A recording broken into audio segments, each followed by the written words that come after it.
Welcome to my new channel. My name's Richard and I'm an old weed smuggler. From 1966 to 1995, I tried to provide some of the best marijuana that was available on this planet to the people that needed it. Being from Austin, Texas scene, I'm going to tell you the reason why Austin is such a great town. Weed built this town. As Ray Benson said, from asleep at the wheels, rent was $100 and pot was cheap. That's how Austin got built. The first experience I'm going to tell you about is a group called the Armadillo Express, which operated out of Austin, Texas in the late 60s, mid to late 60s to the end of the 60s. What they were doing was they were going to Michoacan, Mexico, and they were getting kilos of pot, really good kind bud, for about $10 a kilo.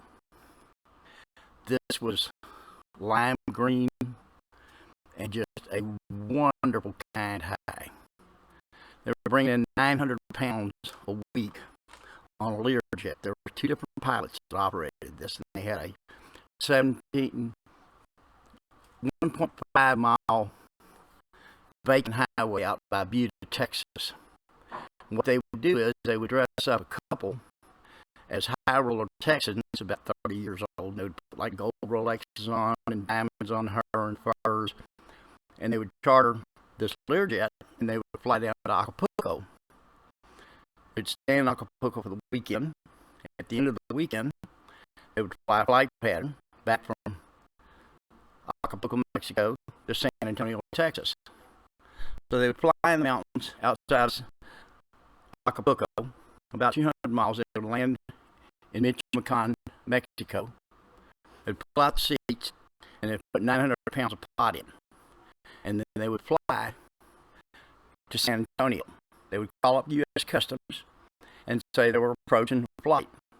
And they would say, oh, I'm too high or I'm too low or whatever, and I'll do a flyby. This would give them about 15 minutes. They would overshoot the airport in San Antonio and land on this road outside of Butte, Texas. An old road, and they'd light it up for 10 minutes. It would land the Learjet, never even turn it around. And halfway through, they would unload everything, put seats back in. They had two sets of seats. Put the seats back in, a couple would get back on, Learjet be back up in the air. They'd be on the ground, U.S. Customs, within 15 minutes. And this is how the Armadillo Express worked. This happened for a long time. Everybody in Austin were getting these kilos that said Armadillo Express. More than likely, this is the reason why you have the Armadillo. As far as like the musicians bringing it there, it was a really loose brotherhood of just hippies living in Austin, Texas, and somebody would come down from like, say they were a band from like Ohio. So they'd from like 10 pounds and they'd take it back up to Ohio and they'd sell it for $200 a pound. They'd buy it for $100 a pound or give it to them, run it to them for $100. They'd take it up to Ohio, bring it back down, and they could live for another month or two. The whole band could. That's the reason why you had so many musicians in Austin, Texas. It was just a hub for the best weed. There never really were any narcotics in Austin back in the 60s or 70s or even the 80s, to tell you the truth. All the heavy narcotics were down in San Antonio or Houston or Dallas, and meth heads are all up in Oklahoma and Dallas up that way. Didn't even have meth heads. Acid was about 15 cents a hit. So nobody really ever sold acid. It was just everywhere. So you just buy like 100 hits, 200 hits of acid, pass out. Just that simple. But it was a great time. Anyways, what we're going to do is we're going to give you a whole lot of stories about what weed, how it progressed pre-cartel days. The closest I can explain the way weed was back then was the very first of Blow, where Johnny Depp's down in Mexico and they're just talking to a farmer. That's basically the same thing we had. The first time we ran weed, we took a piece of sheet metal, bolted it up, bolted drilled 4 holes in the undercarriage of a VW microbus, put a piece of sheet metal there, put 10 pounds of weed in it, drove right across the border. That simple.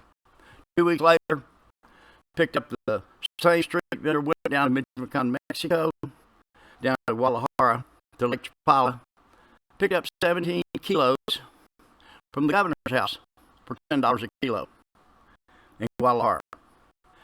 Drove it back up, put it in the gas tank, had a surfer friend of mine made a gas tank, put 17 kilos in the gas tank.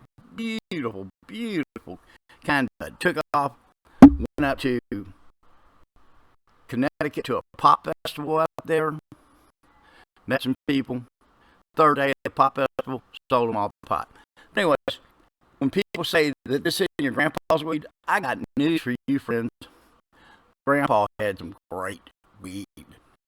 We were getting buds in Oaxaca that were this big around, like that. Looked like somebody dumped a sack of sugar on them. The crystals in them were so hard you have to break it apart. Pot has a level, and then there's a very few strains that go and they pop you into the psychedelic level. That's what that Oaxacan did. These things were grown at like